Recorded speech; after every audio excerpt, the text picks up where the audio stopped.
Hey, everybody. Aloha. I'm Natalie, and this is Life After a Cult, the channel where we expose cult nonsense. We laugh at the absurdities, and we hopefully unbrainwash ourselves in the process. So, David Miscavige finally has a trial date. Scientology is still trying to buy a street in Clearwater for 1.3 million, and someone from Trump's camp is citing Scientology in a legal case because apparently we've entered the upside down world. Aaron Smith-Levin breaks down what this court date really means. Relatable Reese roasts the culty mindset of get over it. And Jenna Miscavige opens up about being shy, travel, and a whole bunch of life after a cult. There's so much to cover. And I swear, if this was a Netflix show, I feel like it would be labeled a dark comedy and called What in the Culty Hell is Going On? That's how it feels today. Thank you, moderators, for being here. Hello to everybody in the chat. Thank you, members, for being here as well. I appreciate it. It is Aloha Friday. It is. Makes me happy. So let's fill that chat with alohas and welcomes and flowers and whatever aloha means to you. And we have a question of the day. So if you are on the replay, jump in the comments and answer this as well. And if you have not yet answered it in the chat, please do. The question of the day, Jenna Miscavige shared some travel tips, which we're going to look at. What's one thing you always pack for a cult-free getaway? I've got a trip coming up and I am obsessed with packing and travel videos and all of the things. So I want to know. Inquiring minds want to know. I want to know. So let me know in the chat and on the replay. Aloha, everybody. Thank you for coming on in. If y'all could hit that like button, help us get some notifications out, that would be absolutely awesome. Right now, let's jump over to what I think is one of the creepiest Scientology videos to ever exist. Many of you who've been around for a while might know what I'm talking about. Even Scientology doesn't show this anymore, mainly because the guy who is the main narrator there left Scientology. When your introductory film to people about Scientology has to be pulled from the shelves because the guy who's in it left Scientology, that is just not a good look. And this happened a while ago, and this footage, the film is really kind of like, somebody recorded it, I think, when they were at a Scientology org. But let's look at it as a reminder of just how bad it can be. This is what Scientology thought would be a fabulous idea for new people at one point. And this is towards the end. Again, the video is crap, but you can hear it. Let's talk about this. Give it a listen. Right this instant, you are at the threshold of your next trillion years. You will remember, this is a video. This is a film that was showed to people right off the street. Walk on in. You are at the threshold of your next trillion years. Live it in shivering, agonized darkness, or you will live it triumphantly in the light. So basically, if you don't do Scientology, you will live it in shriveled, agonizing darkness. Or you can come to the light with L. Ron Hubbard. The choice is yours, not ours. If you this minute say, I will, for better or for worse, go on in Scientology, you will open the door to your own future. If you say otherwise, you slam tomorrow shut in your own face. I mean, when you put it that way, I don't want to slam tomorrow shut in my own face there, Larry Anderson. That's the name of the actor who has since left Scientology. I'm sorry, but that's the way it really is. We are not making any claims for Dianetics and Scientology. Really? You're not? Because I feel like there's a lot of claims made about Dianetics and Scientology, including if you become clear, if you achieve that state, you have perfect recall. I'm pretty sure there's claims that, Scientology can handle your ailments, physical and otherwise. You just need to do the upper levels. So I'm not so sure about that comment, but not his fault. He had to read the script, and someone in Scientology decided this is the script that's going to win over a ton of people. It is you who, when you've experienced what can be, are the one that will make the claims. What is true for you. Yes. In man's past barbaric ologies and religions, they told you that you were better, that you had to believe them. You had to have faith there was a possible recovery for you. All right, there is more. The end is like the creepiest part. Let's see if I can grab that. If you continue with Scientology, we will be very happy with you. Which, I don't know, does that sound like a veiled threat? If you continue with Scientology, we will be very happy with you. Well, what happens if they don't? What if they walk out and they're like, you know what? I don't think this is for me. And you will be very happy with you. You will have proven that you are a friend of yours. We here in this org are really just doormen to the great highway found and built by Ron into a better future. The great highway built by Ron, opening up a better future. Oh my gosh, take my money.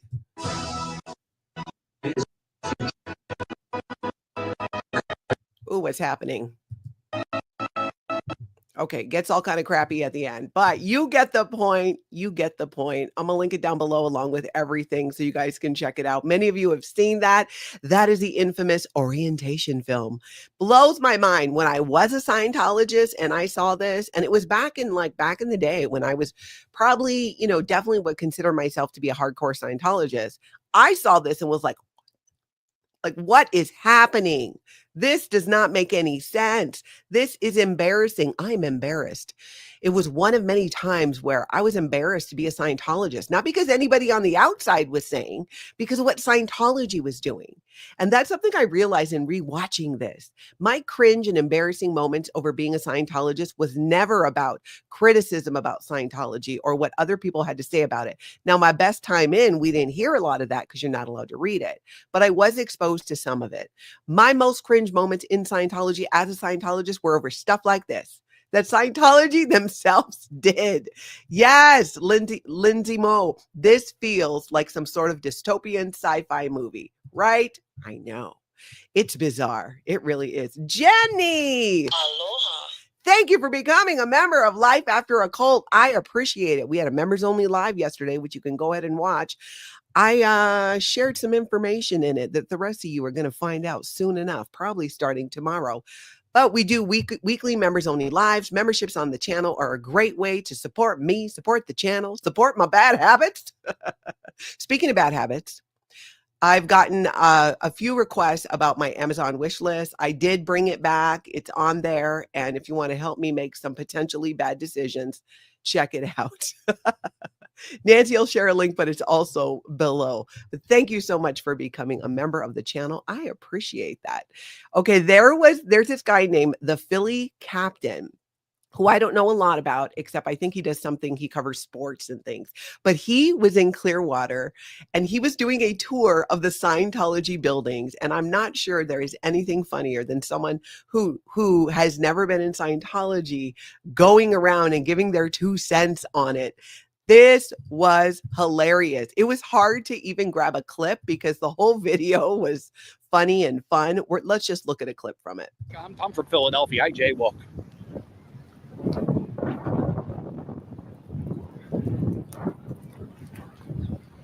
Here, take our picture with the film. Turn on right here.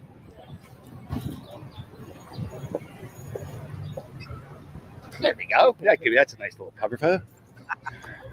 Oh, they shut the door.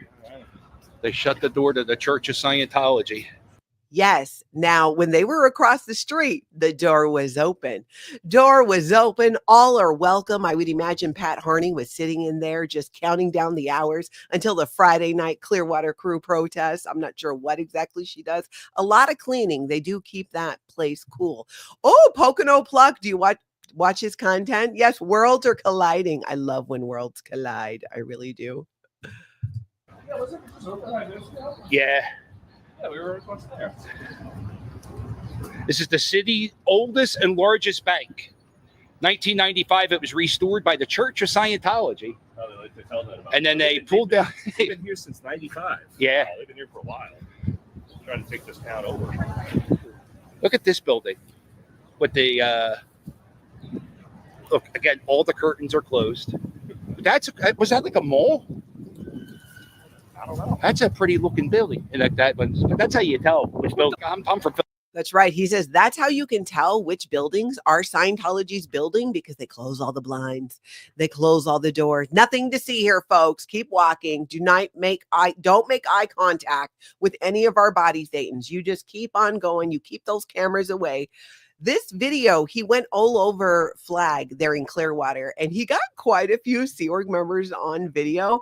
I don't know what happened to security. Were they not on the ball? But there were quite a few Sea Organization members out that he caught on camera. They were not happy about it. So I'm sure that this Philly guy is now on some type of watch list for Scientology to keep an eye out. Maybe they just thought he was a tourist in the beginning because he's not a former Scientologist or somebody that protests Scientology. So I thought that was very interesting. E.S. Gotcher, I don't know. Did the cult of Scientology buy an old bank so they had a vault to keep all the money they scammed from people? You know, makes you wonder. Makes you wonder. I think they stick that money other places, though. Who knows? You never know, though. Now let's take a look over at Jenna Miscavige. Jenna dropped a video. I love that Jenna does this lifestyle content. And I had been begging her for a travel tips video because I am low-key obsessed with travel videos about packing, about suitcases and bags and how to bring things that are multi-use. I don't know why. It's one of my hyperfixations to chill and relax. I will just watch like Instagram reels of people packing their bags. Packing tips, you know what I'm saying? And somebody please tell me I am not alone in this. And if I am, I'm okay with that. But I don't think I am because it's a huge genre. So Jenna did put together a video with some of those tips and she opened up about quite a few things as well. Let's take a look at a clip from the beginning. So my first priority when I'm flying is that I'm warm because I'm always freezing cold on the plane. That is one of my biggest complaints about traveling. Why do they need to keep an airplane like they're trying to keep meat cool in there? It's like you walk into a meat cooler. It's either way too hot or it's way too cold. Most of the time, I feel like it's way too cold. So I love that she tackled that right off the bat. And so I have like multiple layers. I have like a tank top, a sweater, and a jacket. And this is like a really light jacket. So it's easy for me to take off and on. I can just like roll it up and shove it behind me or use it as a pillow. So my first pair. And I thought that was a great tip because what I've done in the past, well, I have a giant blanket that I take with me that folds up into a thing that's like a pillow, but always freezing my butt off. And I learned the hard way, a hoodie with a sweater that's bulky is not always the best because when you have a hot flash and you want to take it off, God forbid you're in a middle seat because then you're like bumping everybody. So I loved her tips, which is what inspired our question of the day. I love it. And let's take a look at another part where she's walking around the airport and opening up about her life after a cult. You know, I can post a video and you guys know that I'm going through my own journey of not being shy and putting myself out there. And, you know, I grew up in a cult. I've been out for a long time, but, you know, I only ever get like one or two asshole comments. Okay, first off, which one of you is sending a-hole comments to Jenna Miscavige? Obviously, nobody in this chat. Can you even imagine that? I just can't even imagine. But, you know, trolls be trolling. And the vast majority are the sweetest comments from the sweetest people who don't even know me, but they go out of their way to be so supportive and so kind. And many of you, I feel like I've gotten to know. And some of you send me emails, and I feel terrible. I still haven't responded to them. And honestly, I think of those emails every single day. Every day that I don't respond to them, I feel terrible. And that is common here on YouTube. And I have often felt the same way. But there's it can be impossible to keep up on all of it. But so I hope she gives herself some grace. I got to remember to chat about that we can't always answer everything, but I know I read all my emails and appreciate when everybody reaches out. And I think it's the same for her. I've just had such a crazy week. Like I chipped my tooth, my car broke down, my washer and dryer didn't get delivered, and my kids had minimum days. And I've been... Why do kids have so much time off in school? It just seems like every other week there's an excuse for them to have a half day or not be in school at all. Flying all over the place. I'm going to be home for 3 days. I'm going to fly somewhere else. I've just kind of been really stressed out. So I'm really, really sorry for those of you who I haven't answered. And even those of you who have sent me things like the most beautiful pottery. So freaking kind and gorgeous. I love that. Of course, I'm like, I like pottery. Where's my pottery? We joke about that back and forth, but I loved it. It's a great video. There's a lot going on for sure. She really opens up more, and I just applaud her for continuing to put herself out there and do videos, even though she is really shy.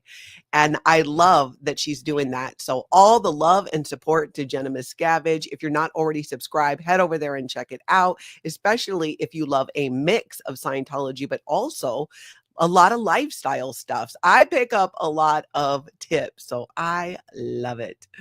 Swedish Andrea, yes, because there's something about Jenna. I agree. Let's see. Now, we got to talk a little bit about Clearwater, and we're going to look at a clip too that kind of backs this up. As you guys know, we've been talking about how the city of Clearwater is discussing closing part of a downtown street to sell it to Scientology. So they had this meeting on Monday. It's going back to the council, I think on the 31st, was it, for a work session? On Monday, the Clearwater City Council will vote. Well, they did, right? The cult wants, well, it says church, but you know, I can only say church so many times. I gotta say cult now. I just cannot.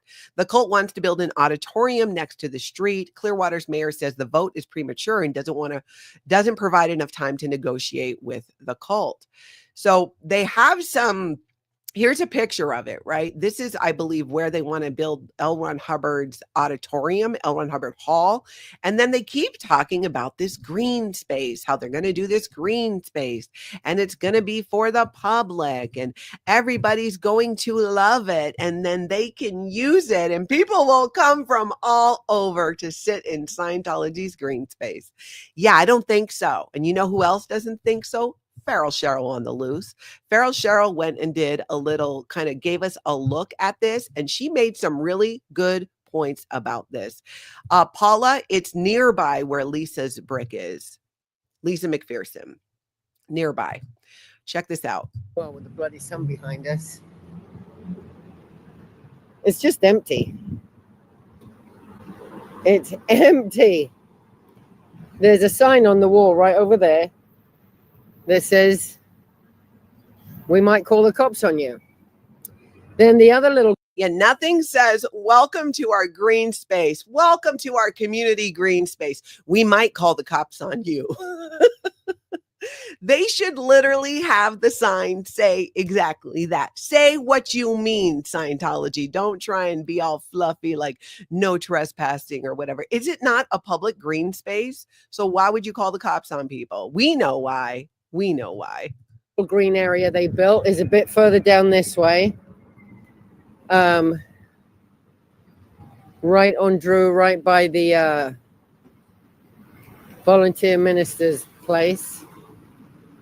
And that's Mark Bunker sat down in a little bench in there, and the cops came.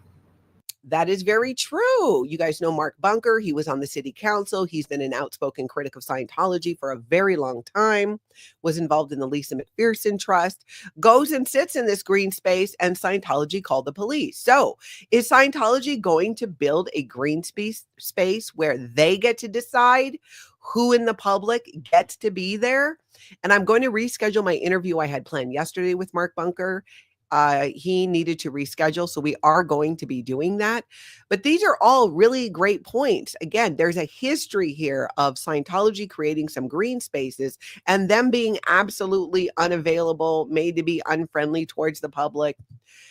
I'm just perplexed that the city of Clearwater would buy into this and be like, "Oh yes, it's gonna be amazing. It's gonna be so great for the community." No, you don't even see Scientologists using these green spaces. Can we just start there?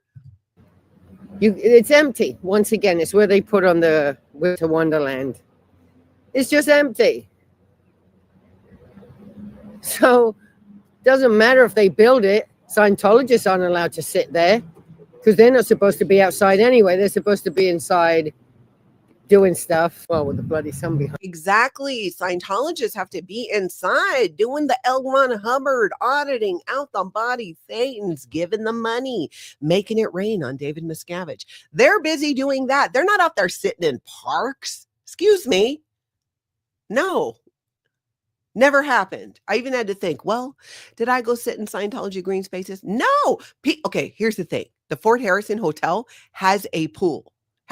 Don't let me lose that thought there. Aloha. Susie Bratt, thank you for becoming a member of the channel. Aloha to you. Okay, so the Fort Harrison Hotel has a pool. Do you think there's people in it? Hardly ever. Now, I used it when I was there because, you know what? I'm down to clown. Show me some water. I'm jumping in it.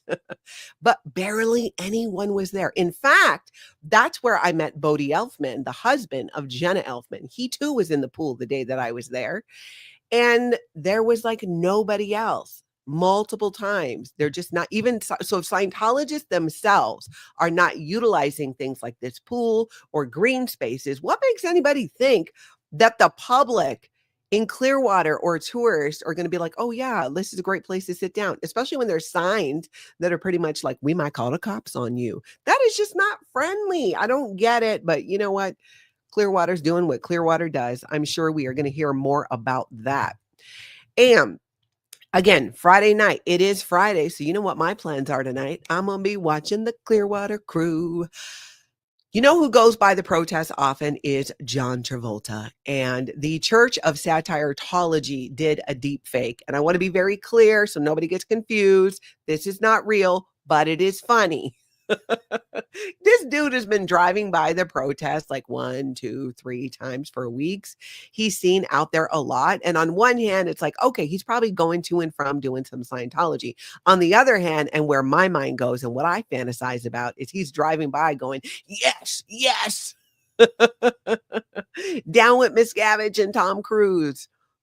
I don't know. We don't know for sure, but you know, that's always my hope. And you guys know, if nothing else, I am an optimist. So I hold out hope that this actually would be true one day. So let's take a look at this from Church of Scientology. Karen, it's John Travolta. Look, I know you've seen me drive past the last 3 weeks now, and yeah, that was me. Truth is, I've been watching your streams. I didn't think much of it at first, but after I got spotted, well, let's just say I ended up in ethics for suspicious behavior. Isn't it crazy how AI can do this? How you can make it look like it is the person, sounds like it is the person. I ain't gonna lie, this freaks me out. I don't like it. I mean, this is funny. I enjoy this, but it's so real. Apparently watching. Although having said that, I might just sound like, you know, like a boomer when the internet came out. Who's going to do that when we have books at the library? I mean, I don't know. So could just be my age showing. Though I am a Gen Xer, I do have a few boomer tendencies. Watching someone protest is now considered out tech. I couldn't help but notice you and the Clearwater crew out there with your cardboard cutouts, Tom, Dave, and now you want me to. I don't know what next Friday looks like, but forget the cardboard cutout. Next Friday, maybe I'll just swing by myself. No need for cardboard when the real thing can show up, right? I just wanted to say, respect what you're doing. A lot of people are too scared to speak out or stand up, especially here in Clearwater. It takes guts, and you're giving people hope. Anyway, stay safe out there. Aaron, Clearwater crew, you're making a difference. Hey, Aaron, it's John. Love that. And again, though not real, I think we should all manifest that. Hold it in your mind. Imagine it. One day, John Travolta will say something like that. I'm holding out hope. Again, I am like hopelessly optimistic.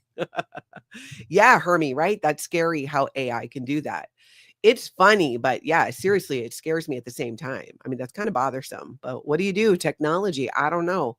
We'll find ways to police it maybe. I don't know. Let's see. Now let's take a look at a clip from Growing Up in Scientology. Aaron Smith-Levin did a video on the trial scheduled for Scientology leader David Miscavige. Yes, there's a few twists in this. Let's take a look at this clip and then we shall discuss. And again, you can catch Aaron from Growing Up in Scientology tonight in Clearwater. Cheryl on the loose. Dusty soda dispensers usually there. Sandy McKenna from Sinners and Saints. And by the way, if you are not watching Sandy McKenna live stream during these things, you are missing out. The woman is hilarious. And she has so much background information about Clearwater as well. Eric is out there. She doesn't stream, but she's always doing so much. They're all It is fabulous. More people are showing up to live stream and protest. Cheryl has had some really good conversations, even with Scientologists out there. So it's become my Friday night activity. It really has. And you know what? Thank you, Abigail, for the reminder. We need to wake up David Miscavige because he should not David Miscavige. David Miscavige needs to wake up the Office of Special Affairs on this Aloha Friday. David Miscavige, wake up your people. Woo! It is Friday. It is Aloha Friday. So I'm feeling it. I'm feeling myself today. I don't know if you can tell. Let's take a look now. Okay, so clip, Aaron Smith-Levin. Let's see. Now, here's the thing. Here's where Scientology's leader, David Miscavige, really done messed up. By not having joined the case, by dragging his feet, by avoiding service, by arguing this and arguing that, the current, technically, the judge has not yet ruled on the enforceability of the arbitration agreements.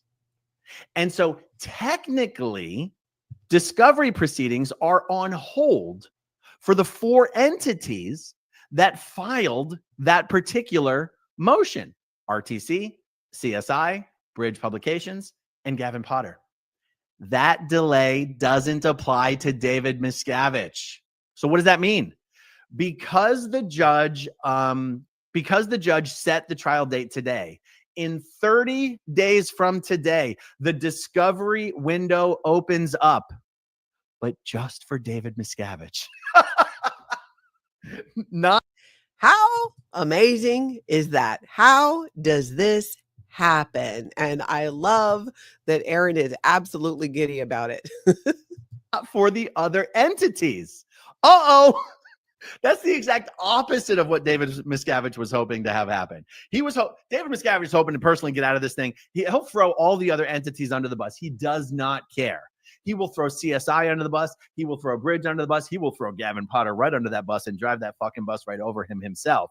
But he wants himself personally removed. And then, of course, if possible, he'd like RTC removed.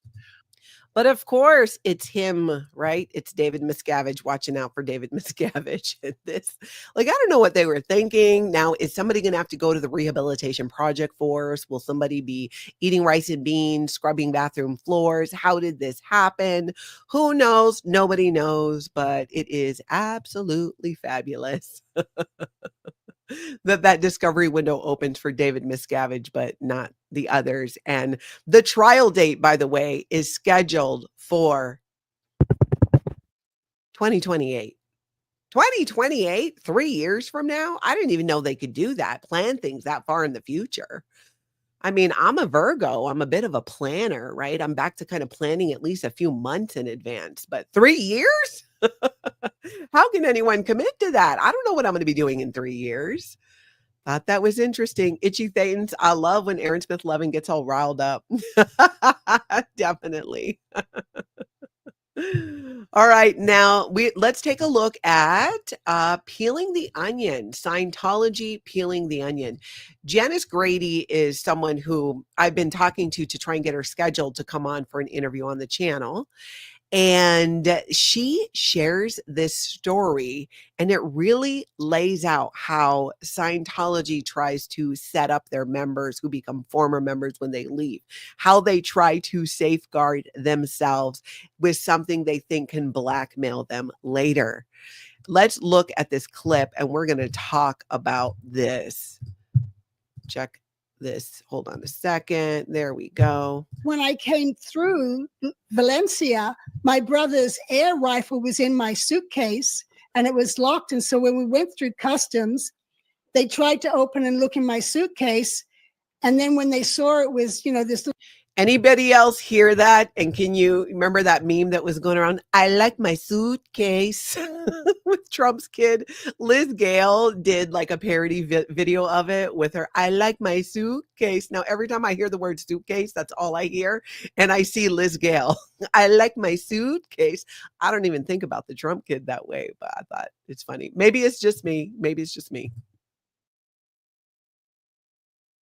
I guess you could say I smuggled an air rifle and what? So you guys get that? Basically, she had her brother's air rifle. It got through customs. This was way, way back in the day, obviously, not any time recently. But listen to what Scientology did with this information when she wanted to leave.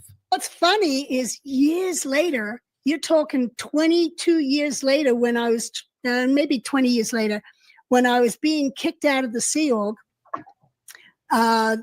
This is back in 1982 or something when I was being declared and kicked out. The poor captain's office pulled me in to sign a declaration of all my crimes. And the only thing they had was that I smuggled guns into Spain. You see how they'll take something like that and completely twist it around. And if you want to leave the Sea Organization, you have to sign these declarations. Basically, a lot of you're never going to sue us, but things like this, admitting to crimes that you didn't commit, because then they can use that later and try and use it against you and say that you did that, or try to use it as emotional blackmail. It's absolutely crazy. I mean, how many stories, so many, one after the other of Scientology doing that. I had to look back and think about like what was in my declaration. And there were a few things. One, they had me sign over and over again. Maybe it was an affidavit. I don't even know what it was. Because, when you're a good little Scientologist, you trust them. I grew up thinking I could trust Scientology, that this was my church. So I just happily signed whatever. And they always made it sound like, oh, this is just a formality. It's not really a big deal. Nothing's going to happen with this. Would not do it today. Let me tell you that. Okay, let's take a Life After a Cult hotline call. I don't want to lose my spot though. Life After a Cult. This is Natalie. How can I help you? Hi, good morning, Life After a Cult. I need some help. My name is Zuna Luna, not the warrior princess. I am a princess. I'm the ex to the intergalactic gaslighter Xenu. Ooh, yeah, that's a big one. Tell me more. Do you know what? I'm calling because people need to know the truth about him. He's a player. Mm-hmm. Yeah. You know what? Preach. I mean, he did blow up billions of souls in volcanoes. So red flag would be an understatement. You have no idea. You think that's bad? Try getting him to pay child support for our 3 astral offspring. The guy's out here joyriding through the Milky Way, pretending he doesn't have any responsibilities. He's been running around Earth just like he's acting like he's 20 years old. Rounding up body things like it's collecting Pokemon. Sorry. Do you think he's still trying to audit, dead spirits or alien souls known as body thetans? Oh, yeah. He's out here gaslighting ghosts like, dude, they've been stuck to humans for eons. Just let them vibe. But no, Mr. I'm an eternal supreme being has to keep his little spiritual Ponzi scheme running. It's embarrassing, quite frankly. He's going through some kind of midlife crisis, I swear. I can really see that, so maybe that's why John Travolta keeps driving by the protesters in Clearwater. Maybe he's looking for a Xenu sighting. 100%. Listen, Johnny T is trapped in that cult like I was trapped in Xenu Space Lair. Every time he drives by, you can just see it in his eyes. He wants out. Mm. He's like a lost puppy that doesn't know how to escape the yard. I can see that. It really is in the eyes. So why doesn't he just leave? Well, Scientology is kind of like Hotel California. You can check out anytime you like, but you can never leave. They have so much dirt on him too. He's worried they'll leak a video of him singing in his underwear to Grease Lightning. They've got that. They would do that too. I mean, that's fair. But what do you think would finally push him over the edge? Well, I think if Tom Cruise got promoted to Supreme Galactic Commodore or whatever, Johnny T isn't going to let that tiny man outrank him in the boys club. No. That's when he would snap. He would roll down his car window and scream at the protesters, "Help me, Clearwater crew. You are my only hope." So what do we do about Xenu? Do you have any advice? Well, if you see him, just run. He's out here recruiting body thetans like it's a Black Friday sale. And if he asks to borrow money, don't do it. That man still owes me for spaceship lease. Oh my gosh, that is good to know. Is there anything else that you feel you want to warn people about that we should know? Well, ladies, don't date a galactic overlord, for goodness sake. Just don't. They cheat, they manipulate, they will literally trap your soul in a prison of interdimensional torment. Ask me how I know. Well, noted. You know what? I thank you for being so brave, coming forward and sharing your story about Xenu and even John Travolta. I just appreciate that you called the Life After a Cult hotline. Well, thank you. Thank you for listening. And someone had to say it. Absolutely. You have a cult-free day, Xena. You too. Oh, I just love it when Xenu gets ratted out. I just cannot believe he owes all that child support and still nothing. I'm just saying. It just needs to be called out. It just needs to be continued to be called out, you guys. Just like this story we're talking about next that has me going, what? Excuse me? Did I read that wrong? Did I read it wrong? I don't think that I did. Listen to this. So this is a story. A Trump aide uses Scientology legal precedent to avoid public humiliation. This is actually, it really is interesting because it has to do with this. Let's see, how do I explain this? So if you're trying to avoid embarrassment in court, right, you can now cite Scientology. This is what it seems like is being done here. And that's right. The Church of Xenu, E-meters, and Tom Cruise on a couch is now helping people dodge public humiliation. Somewhere L. Ron Hubbard is fist pumping from his spaceship. I can just feel it. So Dan Scavino, this guy talked about in the article, his lawyers basically said, look, Your Honor, if people read these sealed documents, it might be embarrassing. And, you know, I guess Scientology does know a lot about this, so it would make sense that they would maybe cite a Scientology case. And to prove that, they cited a 1980 case where a judge released 50,000 Scientology documents because nothing screams legal integrity like invoking the same organization that once tried to infiltrate the IRS with fake jobs and wigs. But honestly, this might be the first time in history someone said, hey, let's use Scientology's legal strategy, unironically. What's next? Filing motions using the tone scale charts and demanding the judge be audited? Security checked is probably how it would go. So there are 186 sealed exhibits in this case, and 3 of them are apparently so embarrassing, they deserve the same protection as Scientology's legendary confidential OT operating thetan materials, which begs to question, did Dan Scavino write his own version of Dianetics and it just got out of hand? I cannot recall something like this ever happening before. And it's kind of genius PR for Scientology, because who knew they were prisoners in the field of saving you from looking cringe in public? I mean, they're mostly known for looking cringe in public. So move over, legal firms, call the cult of Scientology for all your reputation crisis needs. They've been doing it for decades.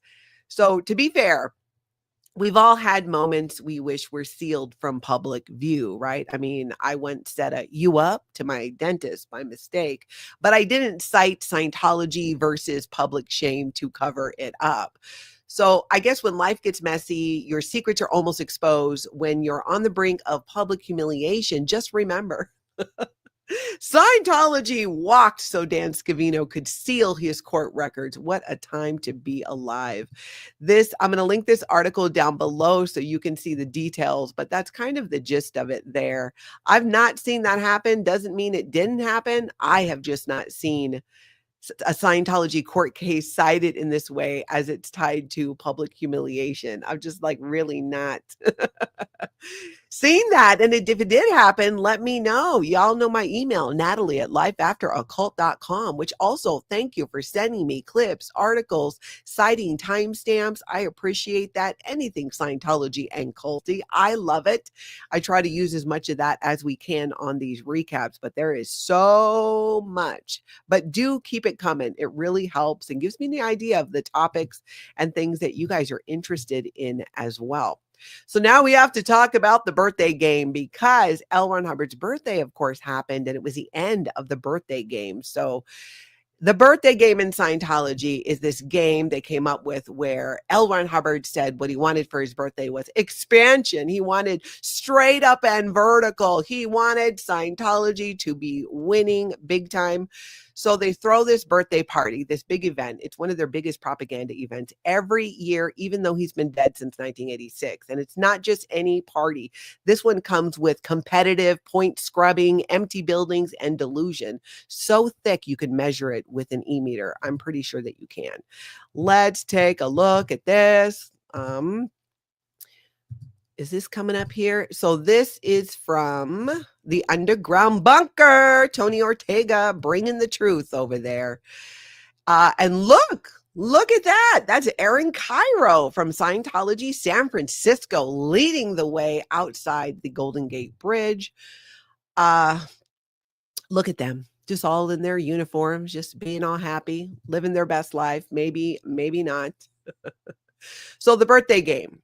So for those of you who don't know, it's like the Hunger Games, but instead of teenagers with weapons, you have overworked cult staff battling for points based on how many people they can recruit, how many hours of auditing they can sell, how much money they can vacuum out of your bank account before you say, wait a minute, what's happening? Basically, L. Ron once said the only birthday gift he wanted was expansion. So every Scientology organization around the world competes to give the dead guy what he wanted because nothing says healthy religion like fighting over who loves the founder more. I love L. Ron Hubbard more. No, we love L. Ron Hubbard more. Look at all of our birthday game points here in San Francisco. We love him more. So this year, the San Francisco Ideal Organization beat out Mexico, one of the orgs in Mexico City by, I think it was 23 points. That's right. San Francisco scored like 6,083 points and the org in Mexico City got like 60. And let me say, these are insane numbers, like double what winners used to get in the past, which really makes you kind of go, It's almost like someone needed to make a certain new training program look like it was working. But hey, sure. Let's just pretend this isn't the Scientology version of Whose Line Is It Anyways, where the points are made up and reality doesn't matter. So how did San Francisco win? Obviously, because Aaron Kyro and his team are back after doing all of their training. That's the whole idea here. Their staff went to Florida because, of course, that's where you train under David Miscavige, and took part in Miscavige's brand new super special Hogwarts for admin course called the OEC FEBC. And that's the Organization Executive Course and the Flag Executive Briefing Course. It's like becoming on the auditing side in Scientology, you can be a highly trained auditor. This is the administrative equivalent of it. And it's a program based on 50-year-old L. Ron Hubbard business tech. And I put tech in quotes in case you're in the car. That totally isn't out of touch or based on paranoid rants written in a ship cabin while hiding from tax agents. No, that's not how that happened. According to David Miscavige, this is what will finally make these empty idle orgs fill up. Because remember, early on, it was donate the money. We're going to build it because if you build it, they will come. Somebody watched Field of Dreams, I think one too many times with Kevin Costner.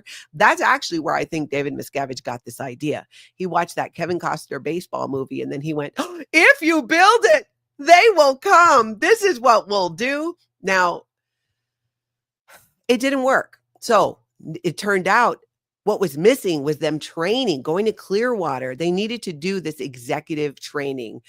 So Scientology, of course, is a high control group with a mountain of legal issues and a Wikipedia page that sounds like a true crime podcast, but that's not going to stop them, right? They're going to run people through this training and say, this is the solution.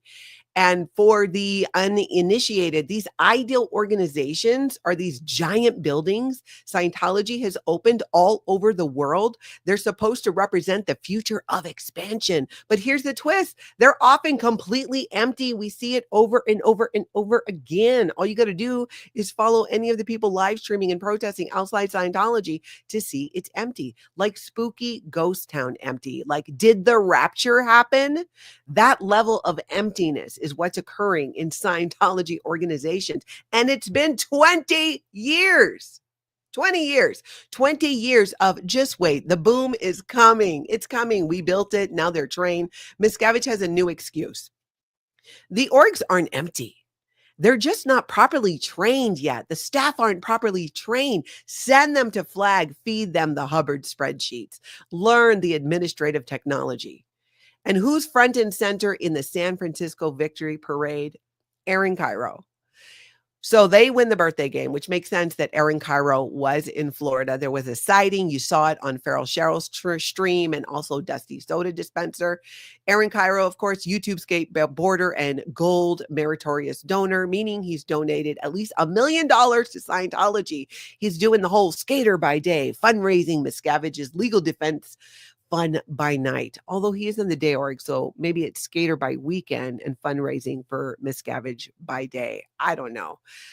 So the whole San Francisco wins big thing is just another public relations move. Scientology's real statistics have been crashed since, oh gosh, at least the 90s, if not even sooner. The internet, media coverage, and former members speaking out, hey girl, hey, you got one of them right here, have made it really hard to keep up with this illusion of growth, which is why these propaganda events like L. Ron Hubbard's birthday and Auditor's Day, that's why they exist. So what did Miscavige do? He went, if you build it, they will come. That didn't work. So what other movies can I watch?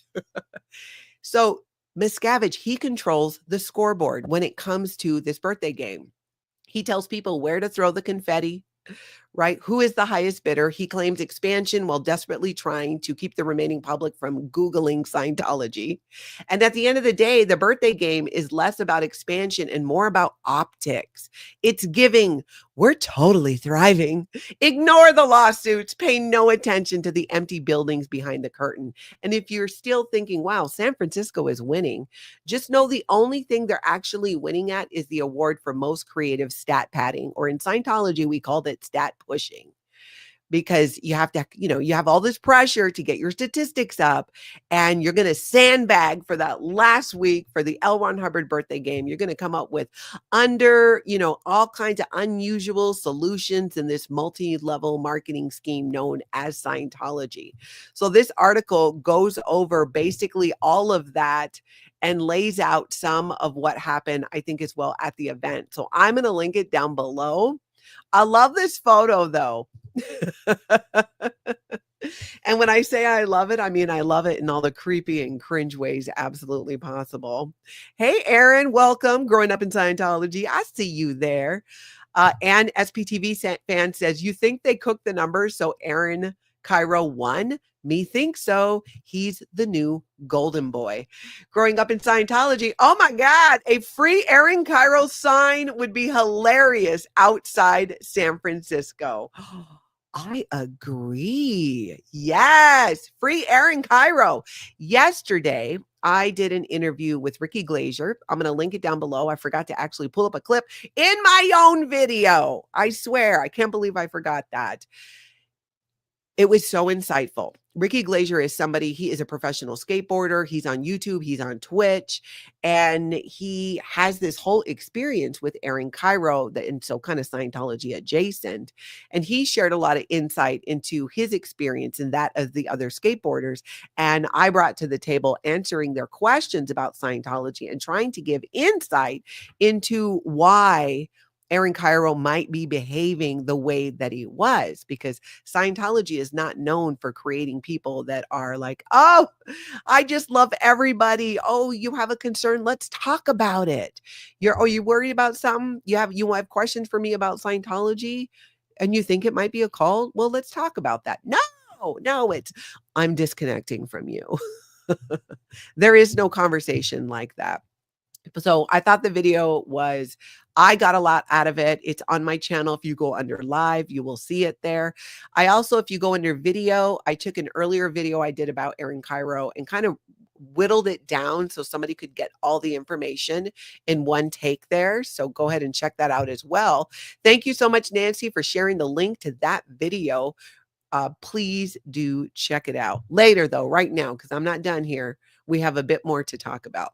We need to talk about Relatable Reese. She did a video called "You've been putting it up your whole life. You just didn't know it." And there was a very key message in here. It's kind of along the theme of what we've been talking about, where Scientology's attitude is, get over it. You just need to get over it. That is how things are not handled in Scientology. Let me pull up this clip and then we are going to discuss. He said, hold on a second. Do I have it pulled up? I do. All right. Give this a listen. you are used to the Scientology group think of, and this is very accurate when it comes to Scientologists, get over it. Get over it. No H-E-N-R. So no human emotion and reaction.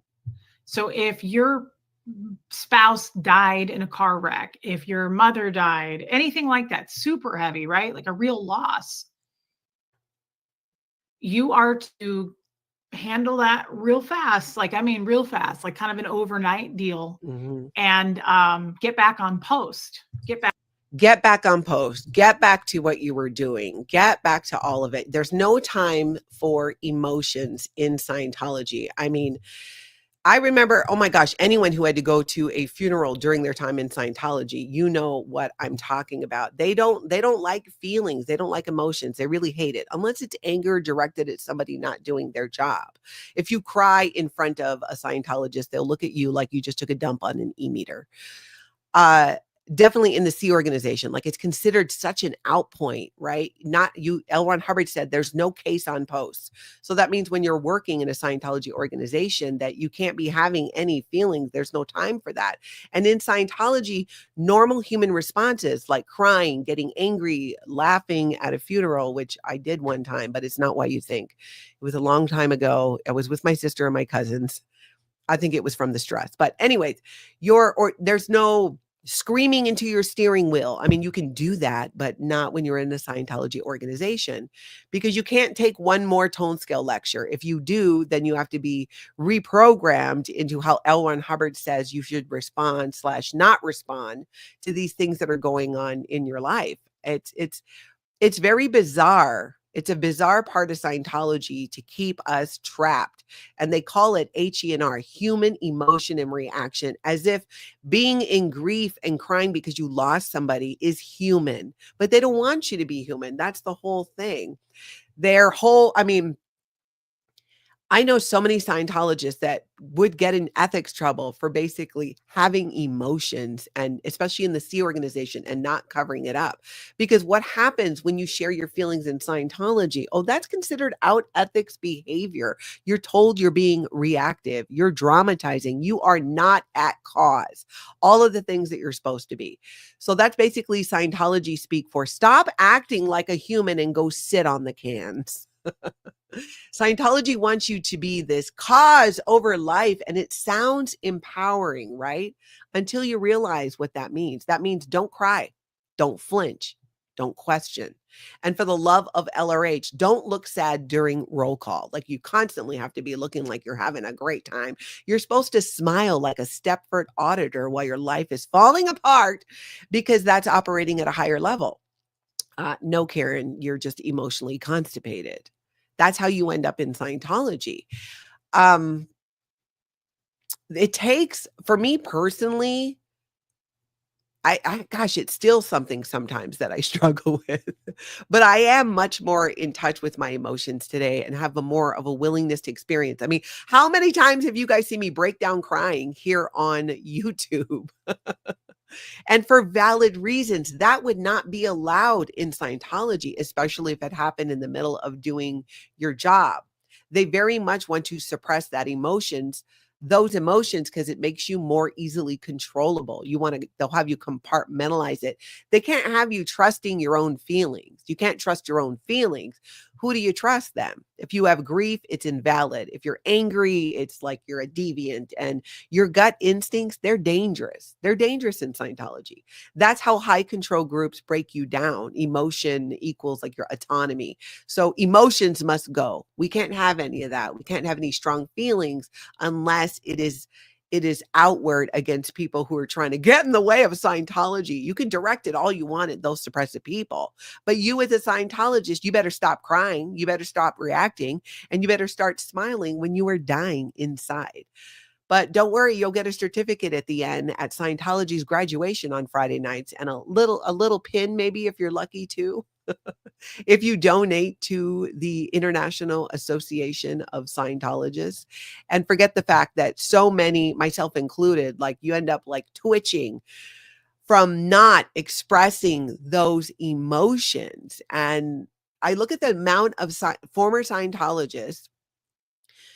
I mean, let's open it up, right? Even people with early childhood trauma in their life who end up with things like autoimmune disease. And there are, I believe there are all ties to that trauma and that malfunction of our body. Because almost everybody in my family that I know has an autoimmune disease that was in Scientology for any length of time. And I've spoken to other former members as well, and people who had other situations, maybe Scientology wasn't the cult that you grew up in, but it was a high control group or a traumatic situation. So there is a lot of truth to that in not going down that road of not exploring those emotions and leaving Scientology. That's why I think finding tools to process those emotions is so important. And whether that's through therapy or self-help or talking with a good friend over coffee, however you do it, it is just so important. And I know that my healing from Scientology really started to take off when I started to actually process and feel those emotions. And even like in Reese's video, she's going through something and she's expressing those emotions. So whether you're a former member of Scientology or somebody who had trauma, if you're not in touch with those emotions, there's no way around it. Trust me, I tried. I tried going this way. I tried going this way. I tried going way around. There is no way around it. You do have to experience it to process it, to get beyond it, and to learn from it. Trust me, I've really tried. I wish it was that easy, but it is not. So really good lessons there. Let's take a look now at, you know what I want to do? I want to grab a couple of these question of the day answers, because I've been seeing some of them fly by and it's cracking me up. Sandy McKenna says crying burns calories, so technically it's working out. I love that. I am adopting that. Yes, I work out multiple times a week. Oh, that's why you got to drink a lot of water too. I mean, you guys know I am still heavily going through the grief process after losing my Tony.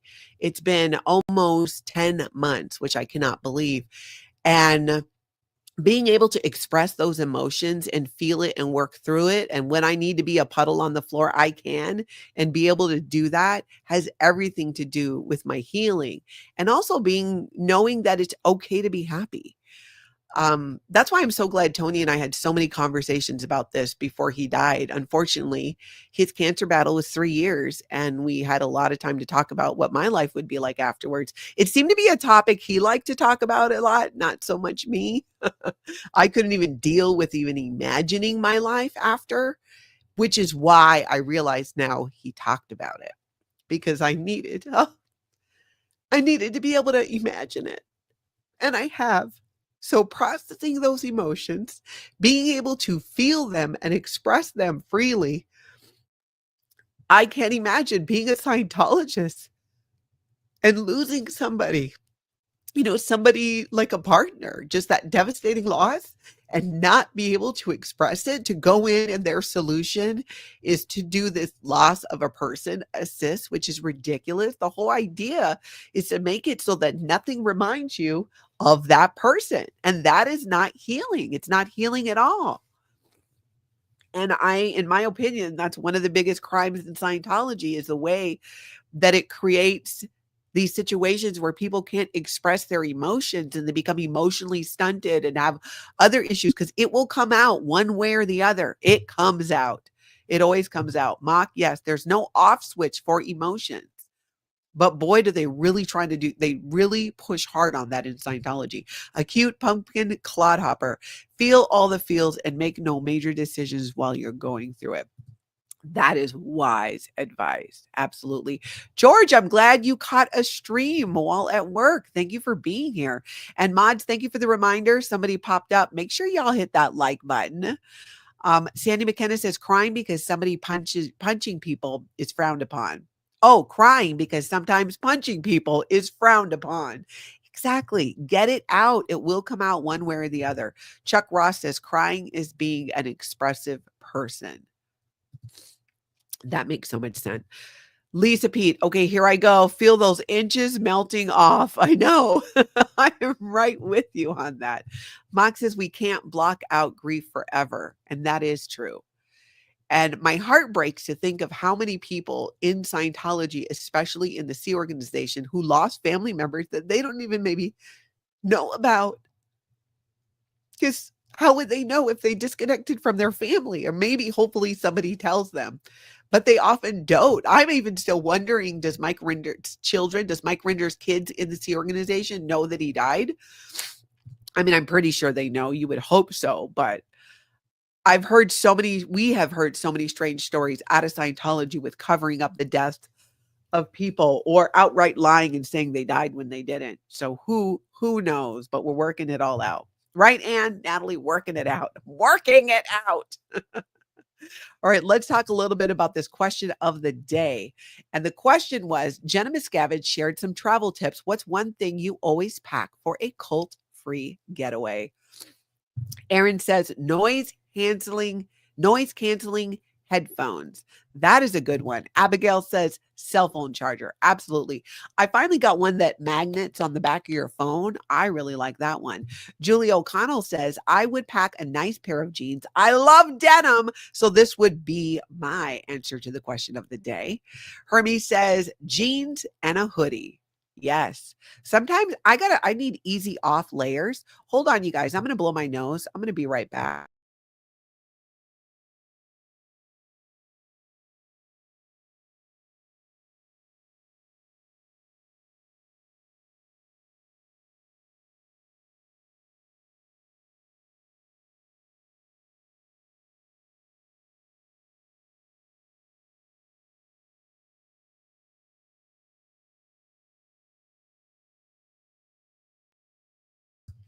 Okay.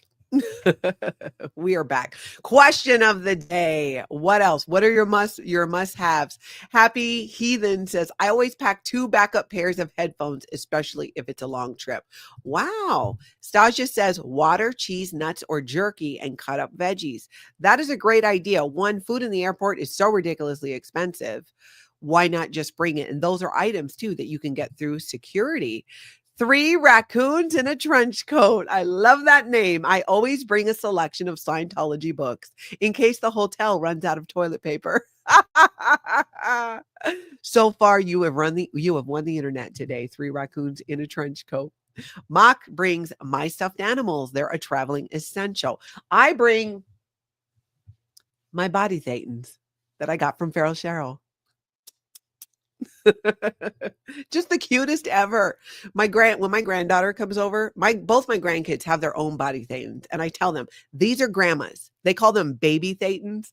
These are grandmas, but they still will come and grab all of them. And I'm always like, you better put those down before you leave the house. I pat down my grandkids. You got anything of mine in those pockets? because they love to grab stuff. Northern Girl says, I always pack an extension cord. There are never enough outlets in hotels, etc., for devices. I love that tip. I do that too as well. And now they have extension cords where you can they have USB inserts, and even some even have like that C adapter. That is a good travel tip. And that is something I always try to travel with. Marina says, my answer is my blanket. I always need a blanket to travel no matter where I go. Me too. Me too. Phone chargers, absolutely. Easy slip on and off shoes, a cute pumpkin clodhopper. This is where I fall down sometimes because I've got a pair of shoes that I like to wear, but you have to tie them. I am looking for a slip on, slip off that's comfortable. I need a lot of support when I'm walking. So if anybody has suggestions on some good, cute, not ridiculously expensive shoes that slip on, slip off, I'm in the market. Natalie at lifeafteraCult.com, or jump in the comments on the video too and let me know if you have recommendations, because I'm looking and looking, but like if you order them online, you can't try them on. And I hate sending things back and dealing with all that. And I also don't like going to stores. So I'm in a pickle. I may have to break down and actually go to a store. Sandy McKenna says, the Pack Point app tells you exactly what to pack based on destination, weather, and your planned activities. No more overpacking. Oh, there's an app for that, Sandy? Wow. Sandy McKenna has good tips too, because back in the day, y'all, Sandy McKenna used to do a travel show. So I think she's got all kinds of tips. Definite trouble source, the fake earbuds for sure. That's right. Jenna shared in her video about her earbuds so that if you don't want to talk to the person next to you, I like to do that too, because when I get on a plane, I have no fear that it's going to crash. My anxiety comes from being afraid of sitting next to somebody who will try to make me a sister wife or sign up for Amway. That is just like, cult people all over the place, which there's probably not. But that's where my brain goes. Don't talk to me. I am not going to be a sister wife. And I don't know why my brain goes there. I'm not saying it's logical or makes sense. I'm just sharing with you the crazy that goes through my head when I get on an airplane. Anna says, always pack my noise canceling headphones, sunscreen, and sunglasses. So noise canceling headphones for me, I don't know. I almost need to hear, like, even I'll wear one. I rarely have two earbuds in, even if I'm alone in my house. Rarely. I always want to hear. And I know you can do where you can still hear when you're in your ears, but I'm always like head on a swivel. Like I got one in and I'm just still keeping an eye. And they are noise canceling too. The AirPods, you can just like hit the thing, but it gets so silent that I don't know. It feels weird to me in a way. I got to have a little bit of airplane noise. Let's see another answer. Kurt Mitchell says, I've never had a cult getaway, but maybe a cult safari is a good business opportunity, watching different cults in their natural habitats. Kurt, that is funny. There is that one alleged cult. I'm forgetting the name, so I shouldn't even bring it up, but I'm going to. It's in Iowa, I think. They built their whole town. I want to go see that. I'm like, road trip. I'm not far from, I think it's in Iowa, but I've been in the back of my head thinking I would love to visit it and see it. And I don't know for sure if it's a cult or not. I guess I would find out. Mock says, on the practical side, Imodium. Nobody needs a stomach tantrum when traveling. Good tip, Mock. Good tip. Candace, a.k.a. also known as Mark Barker, says, a spare outfit in my carry-on. Grandma always said to do so just in case they lose your luggage. Least you will have one set of clean clothes. I've seen that tip as well. I don't check a bag. I don't trust the airline ever since they lost my bag 18 years ago, right? I obviously hold a grudge. So for 18 years, and I have been to Europe, I've been to Greece, Amsterdam, Curacao. I mean, I do not check a bag anymore. Now, if I were on a direct flight, I might consider that. But usually if I fly when I'm going home to Hawaii, there's always, I don't know why a girl can't get on a direct flight. Maybe because they're too expensive. And I'm always searching for the cheapest way to get there. But I don't trust them. I absolutely don't trust them with my bag. Let's see. Jamie, yeah, you got to go back a little bit to catch Jenna Miscavige's topic, but go ahead. Make sure you start over, Jamie. Hermie says, I love that you and Tony talked about this before he died. A lot of people would be in denial about it. Hugs. I appreciate that. I am too, even though at the time I would keep telling him, shut up. I don't want to talk about it. And he wanted to talk about it. And now I'm so thankful because he completely made it okay. Okay, we're going to need tissue again. He completely made it okay for me to be happy and be excited again. And it's taken a while. I'm always like, I'm excited when I do my show and stuff, but you know, now it's like I'm finally getting to where I'm starting to feel excited again and hopeful about a lot of things. And I'm so thankful that he had that conversation way more than I ever wanted to have it, because now I get it. Now I appreciate it. Now I hear his voice encouraging me to have fun and go do all the things we talked about. I am so grateful for that, which made me realize too that maybe those are conversations we should have with the people we love, even if they aren't dying. You know, share that appreciation, share that love, say the things that we want to say, make people know that you appreciate and you love them, and that how much you want them to be happy, because it is a gift if anything happens to that person. More on that later. Couple more question of the day. But spare outfit, Candace, that's a smart one. Oh, Sandy McKenna says, stuff your shoes. Fill your shoes with socks, chargers, or small breakables wrapped well to save space and protect your items. Oh, that's a good one too. Let's see. Marilyn, Coffee, Cult, and Crafts. Good to see you. The Scientology version of Hellfire and Brimstone. That's right. The video, right? Marilyn, it'd be so fun to have you do a reaction video to that entire video. There's probably a better copy of it somewhere. But from your perspective, especially with your background in a cult that was a Christian cult, I would love to see that, Marilyn. I think that would be a great idea. Put a 1 in the chat if you'd like to see Marilyn Honig react to Scientology's orientation film. I think it would be brilliant. Swedish Andrea, everything I always pack. Everything I always pack, everything, and I always pack too much. I know that's what I don't want to do. I hate that. Marcy says I have to make sure I have my earbuds to listen to music and my meds. Yeah, you got to have your meds for sure. For sure. Cheryl, I bring Clorox wipes, travel packs to clean armrests and tray tables, and then alcohol gel for my hands. Yes, I did not used to do this. My sister used to do it. And when we would fly, I would tease her about it. Well, guess who would get sick? Me. Guess who wouldn't get sick? Her. So I started doing it. In fact, there's this thing you can put over your airplane, your tray table. You slide it on, so you don't even have to touch the table. And then it's got its own pockets in it. I just threw that up on my Amazon wish list. That is me low key being like, somebody go buy it and get one for yourself, because it's genius. And I do. Now I wipe things down with those Clorox wipes, and I do keep hand sanitizer with me, and knock on wood, ever since I started doing that, I've never gotten sick after a flight again.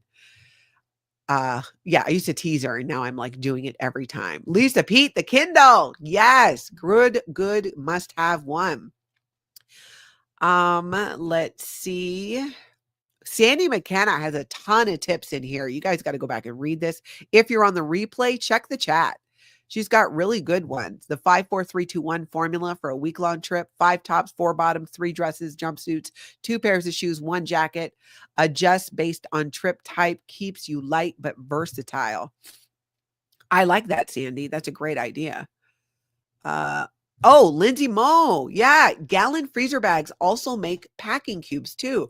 That's true, because you can roll them up and get the air out without having to pay the money for compression bags, or you could do a combination of the two. I love this because, you guys, I am seriously obsessed with packing and travel tips. So thank you for indulging me. This is fun for me. Amber says they keep it cold because most germs die in the cold. No way. That's why they also keep it very cold in the hospital. I worked in the hospital for 6 years. Oh, I didn't know that. I did not know that. Freezing. I mean, I'll have my sweater on, I'll have my blanket on and still be cold. So here's one of my travel tips that I'm going to do that I've not done before. I'm bringing hand warmers. You know, the kind you open up and they heat up? I'm bringing hand warmers for the plane because even with a jacket, even with a blanket, I am still cold. And with my autoimmune stuff and menopause, regulating my temperature is a challenge. So I'm going to try that this trip. PJ Max says a neck pillow for airplane flights might take it on your weekend truck trip. Weekend truck trip. I'm not sure about the truck trip, but I get what you're saying. Hold on a second.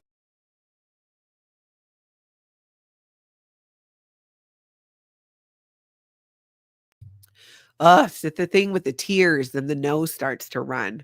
Amber Vanessa says, I always bring my own snacks when I travel, but I also bring a travel pillow. Yeah.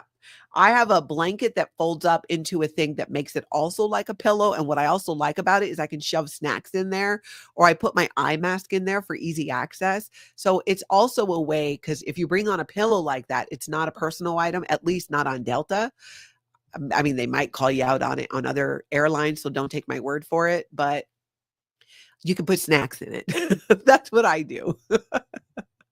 Fit more things in there. Extra underwear for the occasion. Explosive diarrhea. Squirrel SPTV. Yes. Especially you want me, put a little extra on your carry-on when you're on the plane.